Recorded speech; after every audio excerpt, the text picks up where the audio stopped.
Hi everyone, welcome to my first vlog and this is also my first voice over. ఈరోజు నాకు చాలా special day, ఎందుకంటే నేను first time Varalakshmi వ్రతం చేసుకున్నాను. And one more special thing ఏంటి అంటే ఈరోజు మా పెళ్ళి 5th వెడ్డింగ్ యానివర్సరీ కూడా. మార్నింగ్ నుంచి పూజ ప్రిపరేషన్ స్టార్ట్ చేశాను. ఫస్ట్ టైం కాబట్టి ఎవ్రీథింగ్ చాలా స్పెషల్గా అనిపించింది. పూజ కోసం ప్రసాదాలు మరియు వాయనాలు అన్నీ రెడీ చేసి పెట్టుకున్నాను. వచ్చిన ముత్తైదువులకి వాయనం ఇచ్చి ముత్తైదులతోటి ఆశీర్వాదం తీసుకున్నాను. నాకు చాలా సంతోషంగా అనిపించింది. ఇలానే ఎప్పుడు చేసుకోవాలని కోరుకుంటున్నాను. వచ్చిన ముత్తైదువులకి నేను చేసిన ప్రసాదాలు అందజేశాను. ఏమేం చేశానో ఇప్పుడు చూసేద్దాం రండి.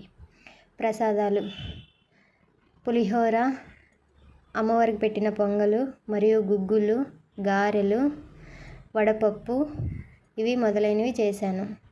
ఇవి వచ్చిన ముత్తైదులకి పెట్టి ఇచ్చాను. అలానే అమ్మవారి ఆశీస్సులు మా ఫ్యామిలీ మీద ఇప్పుడు ఇలానే ఉండాలని హార్ట్ఫుల్లీగా కోరుకుంటున్నాను. ఇది నా first vlog and first voice over. So నా వీడియోని సపోర్ట్ చేయండి, లైక్ చేయండి అండ్ ఛానల్ని సబ్స్క్రైబ్ చేసుకోండి. మీ లవ్ అండ్ బ్లెస్సింగ్స్ ఇలానే ఉండాలని కోరుకుంటున్నాను. Thank you so much for watching. See you in my